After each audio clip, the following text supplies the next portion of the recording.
All right, Steeler fans, it is Friday. It's the second half of the Let's Ride podcast. It's time for the All Betz Are Off segment, and I'm joined by Jeremy Betz. What's up, Jeremy? How's it going? It's going great. Going great. We got a big game ahead of us, and I'm excited to see how it plays out. Yeah, I mean, this is a big weekend of football for a lot of reasons. I mean, you think about the slate of games last night, you had Eagles Commanders, good divisional rivalry there for first place in the NFC East. This weekend, 1 o'clock, Pittsburgh, Baltimore for first place in the AFC North.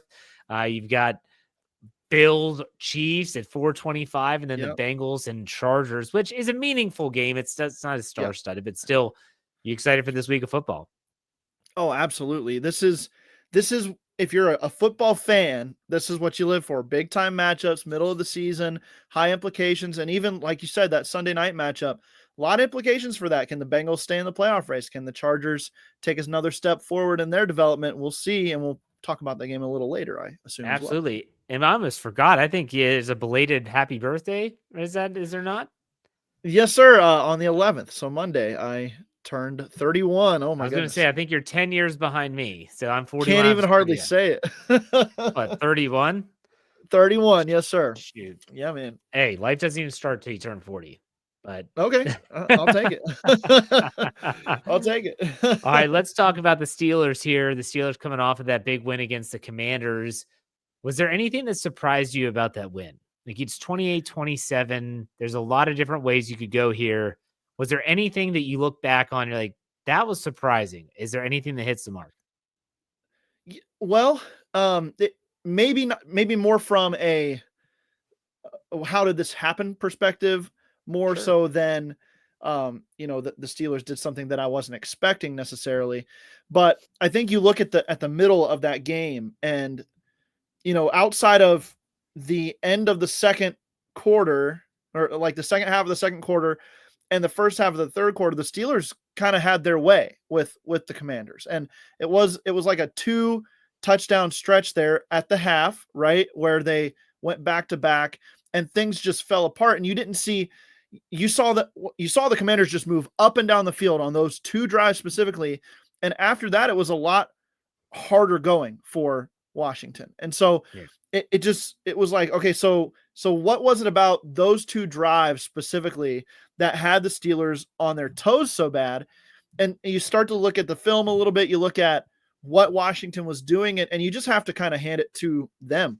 They're explosive, and they have a young quarterback who Mike Tomlin's got a great record against rookie quarterbacks. It's hard to look at Jayden Daniels as a rookie, the way he played in that game, the way he's been playing all season, the way he handles himself under pressure, the way he kind of just took the Steelers' game plan and said, okay, well, they're not going to let me run the ball, so let me hand it off here on the goal line, and let's score that way. Let me use the quick passing game to move up and down the field. And the Steelers' adjustments on either side of those 2 drives were impressive to me, but the lapse in the middle, that worries me a little bit when you start to talk about an explosive offense like the Ravens coming to town this weekend. Now, let me ask you this question. With the Ravens coming to town, and you kind of you went that way anyways, as where it's going to go.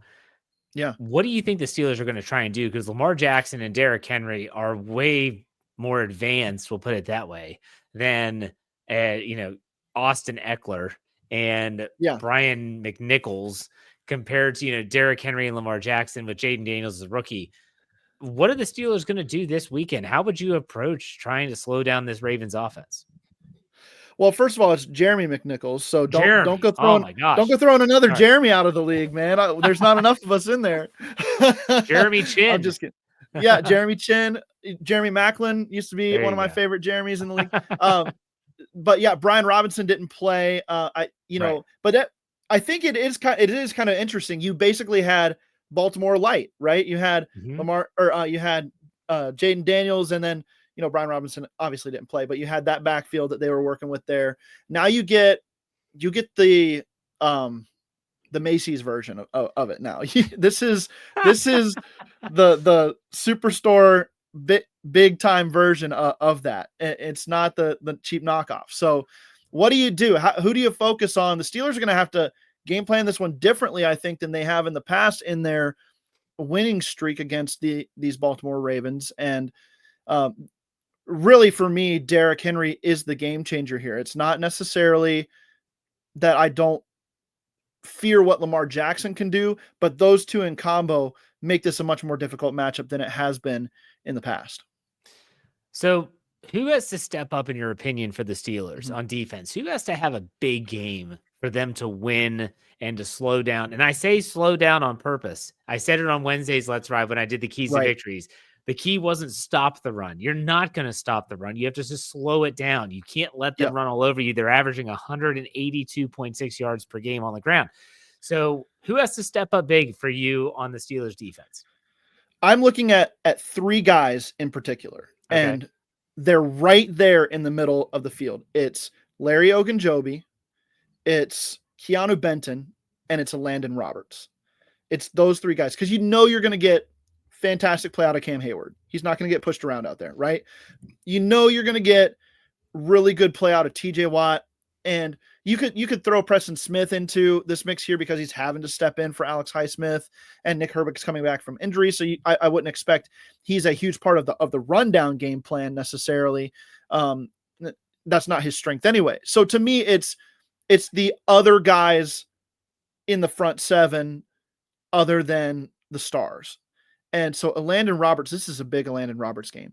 If he can force the Ravens into third and longs by helping shut down the run early, if he and the two guys up front can combo off of what Cam Hayward does so well and stuff the run and force the Ravens to get in pass sets to where you can tee off on them with the pass rush, to where you can blitz Lamar Jackson a little bit. We saw a lot more 5-man pressures out of Pittsburgh against Jane Daniels and company last week.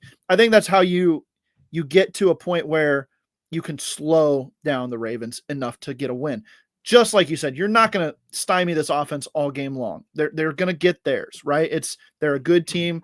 They're led by probably the MVP of the league this year, and Lamar Jackson. I've said that he's been the best quarterback in football this year. And, it's not far-fetched to say that, even as a Steelers fan, but I just think that the Pittsburgh Steelers, those three guys, Ogunjobi, Benton, and especially Landon Roberts, those guys need to step it up this week, meet Derrick Henry in the hole, make them have to throw the ball.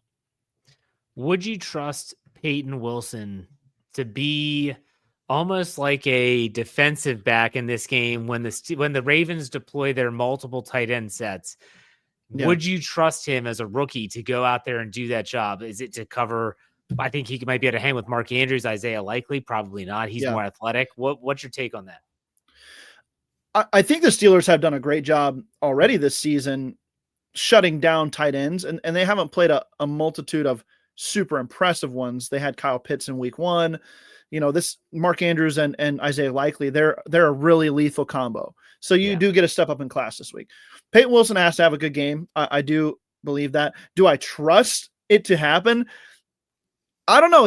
I think I really like the kid. I really like what he brings as far as range and instincts go, but he does tend to get lost in coverage at times, and it can be an issue. So I think you're going to get a lot of safety play out of this one. A lot of I want to say Keanu Neal, but I always get him and Demonte KZ. Demonte KZ, there you go. KZ, and then Elliott. I think that those two guys specifically are going to be a bigger factor than the rookie linebacker Peyton Wilson in this scenario. Personally. Yeah, this is a game where you're probably going to see Minkah Fitzpatrick hovering around the box more than he is normally. Sure. Will they take their shots? I mean, Demonte KZ can play that center field role. I think that's going to be really interesting to see how Terrell Lawson, and let's be honest, his forte is the secondary. It's not the defensive front. It's going to be really interesting to see how they shape that and how they alter their current plans and what they did last week to maybe stymie and confuse Lamar Jackson a little bit. But the pass rush is going to have to get home as well to get Lamar off his spots, coning him in. I agree with you. I think playing Jaden Daniels last week was a great primer for this week. Now, I do want to ask you about the Steelers offense. On paper, this is such a strange Baltimore defense. I just got done recording with the guys from the Caw podcast, and they're as befuddled as everyone else because they have a number 1 ranked run defense. and a 32nd ranked pass defense and one of the worst teams in terms of points per game. I don't think this is a game that you just go in and say, okay, Rush, you're going to throw it 45 times, but you would think that this is a game where you put Mike Williams out there and you say, all right, Mike, Calvin Austin and George Pickens, we're going to spread them out wide. Let's see what we can do. You agree or disagree? I do. I think you have to spread this defense out, even to be effective in the run game. I think a lot of pistol, a lot of shotgun would be a great idea this week. And you can run play action off of that. You can do some of the boots out of like a pistol formation. You can even get under center and spread things out too with motion, and make sure you get a beat on what the defense is running before the snap by using motion a lot. And then after the snap, it's about getting downfield. It's about getting guys down range and letting Russell Wilson and George Pickens, Mike Williams do their thing. I think it's really just a fantastic matchup for Pittsburgh from a passing game perspective, because where the Ravens are weak, which is down the field passing, is where the Steelers' bread and butter is on offense. But I don't think you abandon the run. And I know you would agree with that. Never abandon the run, obviously, because that sets up so much for what you want to do. Even if you're popping 3.5 yards a carry or whatever the Ravens are giving up on a per rush basis, you've got to be able to stick to it enough to where the play action continues to work, and to where you're not abandoning it and allowing the Ravens to just tee off in pass rush, because they can work some magic as a rush team, and then also drop more players into coverage.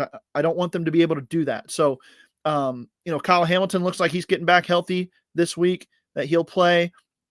That secondary has some good pieces, but they are struggling as a collective. I think the Steelers' dynamic weapons on the outside, big-bodied weapons on the outside, have a chance to really feast in this game for sure. Don't underscore the importance of time of possession in this game. Yeah. In terms of, you look at last week, they dominated time of possession against Washington. And if you have an offense that's prolific, and this goes back, and this is as old as dirt, and I can still remember when they played Peyton Manning and the Colts, and they would say the best defense against Peyton Manning is an offense that can grind out drives, keep Peyton Manning on the sideline, end those drives in touchdowns, and then get just a couple punts and you'll be fine. That has to be the thought process for Arthur Smith in the offense of, hey, we want to run the ball. We do want to control the clock. We can use tempo.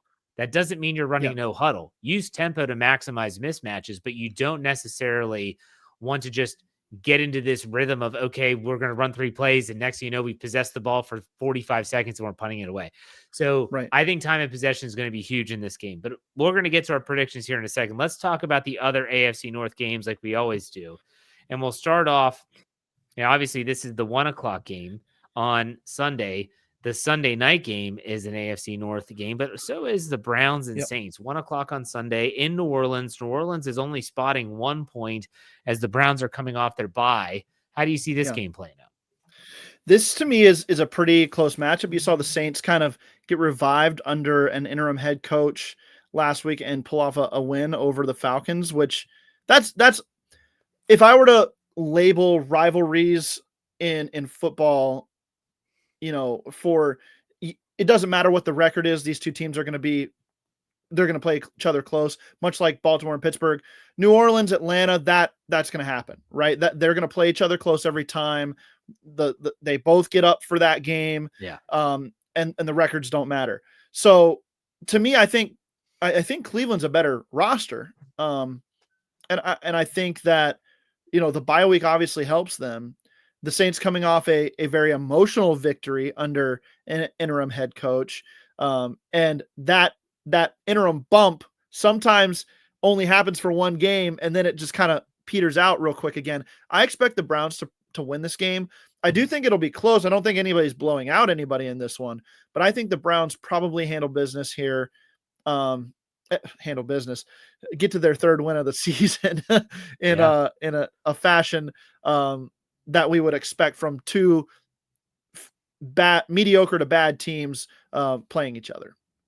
I think Jameis Winston going back to New Orleans, I think that I agree with you. We'll see if the spark can stay for the Saints, but him going back to New Orleans, I think he'll want to prove something. I think he'll be better. They're going to get healthier. And so, yeah, I like the Cleveland Browns there, and that's going to set up Steelers Browns on Thursday Night Football next week, which we'll talk about. We'll have to figure out when we're going to talk about that. We might be talking about that post game next week, so maybe. We'll see. But let's talk about Sunday Night Football. Bengals Chargers. The Bengals are in LA. They desperately need this win. If they lose another one and drop 7 games, now you're talking about them having to win out to potentially make the postseason. Because I don't know, 10 wins, you might have to get some help even. So they're walking that tightrope. The Chargers are giving 1.5. They're 6-3. They want to keep pace in the AFC West in case the Kansas City Chiefs stumble. What's your take on this one? This one is a battle of very different personalities of team. I think the Chargers are very much in the mold of a Ravens team. Obviously, you're going to have those connections with Jim Harbaugh and Greg Roman there. They're kind of in the mold of a Steelers team too, kind of a tough defense first. The offense is predicated on the run game and play action, making plays down the field with Justin Herbert throwing the deep ball. And then the Bengals, it's just fire away on offense, and then nothing on defense. They're kind of flat on defense every week. My biggest concern for the Bengals here, and you know, I don't stay up at night sweating over Bengals poor play or anything like that. But my biggest concern for them is this who they are? Are they kind of an explosive team that should be better than they are, but they just can't close things out? Is that who they are this year? And that's kind of my big question. If that's who they are, then I'm picking the Chargers to win this game. I think it's going to be close. I think the more physical team, though, in the end, probably has the better shot, and I see that as the Chargers. And again, just like my thought last week where I was saying, you know, Ravens, go ahead and win this one. Let's bury the Bengals even further. That's kind of my feeling here too. The Chargers, they're in the mix, right? They're the second best team in the AFC West. They're probably not going anywhere based on what the rest of the AFC looks like. So I would just say, go ahead. Let's beat the Bengals. I think they do it actually though. I'm with you. I think that the Chargers are a talented team. I think they're starting to figure it out. They started the year just being able to run the ball and stopping the run. Now they're kind of becoming a little bit more dynamic with Justin Herbert at the helm, and he and Harbaugh have a good rapport. And so I think that's just developing. I like the Chargers, and I think that's just going to be one more nail, not the final nail, but one more nail in the Bengals' coffin for their 2024 seasons. Let's talk about the game everyone cares about. Steelers hosting the Ravens. My gosh, the Steelers are getting 3.5 points or 3 points, depending on the book that you're checking out, with an over-under of 48.5. Jeremy, how do you see this game playing out? Man, this one, it's so tough. I went into this week thinking, this is probably one where the Ravens get the Steelers. It's been too one-sided for too long. You just kind of feel maybe the Ravens are due at some point. But then the odds makers did the Steelers the biggest favor ever. They made them a home dog, Jeff. Yep. The Ravens have to be frustrated about that. I know they're probably not paying attention to those things, or they're going to say they're not, but the odds makers giving points to the Steelers at home, that motivates this group. You can say whatever you want to about external motivation. It motivates Mike Tomlin's crew. It does. I know he uses that in the locker room. He has to, because they come out in those situations and they ball. And I expect them to be way, way up for this game. I expect the Ravens to as well, but more so than just like the external motivation side of things. You can take whatever you want to from that. I do think that the Steelers' offense is the difference in this game. Just like I thought last week, it's strength on strength with the Washington Commanders offense versus the Steelers defense. I kind of feel the same way about the Ravens offense versus the Steelers defense this week as well. But the mismatch, again, is the Steelers offense versus that Ravens pass defense specifically. So Russell Wilson continuing to thrive. George Pickens proving that he is a top flight receiver in this league. You add Mike Williams into the mix for, I would assume, more than just 19 plays and 1 catch this week. And you just go out and do what you're good at. And if you can execute in those areas, get a special teams player too, win the field position battle, like you said, win the time of possession battle as well, I think that you're positioning yourself well for a win. And I was going to pick the Ravens going into today, but after looking at some things today, after kind of just going through it all, I think the Steelers pull this one out. And I think they do it in a close fashion. I'm going to say Steelers win, and obviously then cover the points here. But I think that they're going to win 24-20 over the Baltimore Ravens. I think it's a little bit lower scoring because of the familiarity between the teams, but I think it comes down to some final plays at the end, and the Steelers pull it out. Yeah, this was a tough score to predict because honestly, when you look at the numbers, it's not your typical, well, it's going to be 13-7 or 13-6 or 13-9. Those were the matchups we got so accustomed to seeing back in the day in the early 2000s with the Steelers and Ravens. And those even held true up until the last few years. I mean, these games are not really high scoring affairs. Right. I have the Steelers winning here. I have it 28-24. Okay. 28-24 is a final score, and I'm not sure how it plays out. I haven't figured that out. I don't know if it's the Ravens have a lead 24-21. The Steelers drive down to get in field goal range, but they score a touchdown to win it. I don't know, or maybe they hold on to a lead. We'll see. But I was surprised that the over-under was 48.5. That seems low considering both of these teams score a good number of points. The Steelers are averaging over 23. The Baltimore Ravens are averaging over 30. So you would think it would be a little bit higher, but I get it. So 28-24, I'm barely taking the over there, but we'll see. We'll see how it goes. Jeremy, you want to plug anything? Well, I think the history of the matchup is probably why you see that over under suppressed a little bit. Yeah. Like you were talking about, the 13-9 game sticking everybody's head, and I'm sure that does with the odds makers as well. But yeah, I think, as far as things coming up for me, if you missed the Q&A last night, check it out on wherever you get your podcasts. Tune into Andrew Wilbar and I on the Steelers Fix from Thursday as well. We talked about our fear rankings for potential AFC playoff contenders. It was a lot of fun, and you'll like the discussion if you haven't listened to that. And then check out the Draft Dynasty podcast on Friday. Well, it probably comes out a little bit later today. So check that out and get your fantasy lineup set and everything. It's been fun season so far. I think this week is going to be a really fun week for NFL fans and for Steelers fans alike. Hope you're right, man. Hey, enjoy the games. And I guess next week we'll be talking about maybe some post-game stuff, or maybe we'll have to take a week off. I don't know. We'll figure it out. Thursday night games suck. We'll figure it out. Maybe we'll have you on Monday. I think that's what we did last year. I think you're right. On Monday. So we'll plan on that. We'll have to make our schedules mesh. Okay, man. Enjoy the game. We'll talk. Sounds good, man. See ya. Have a good one.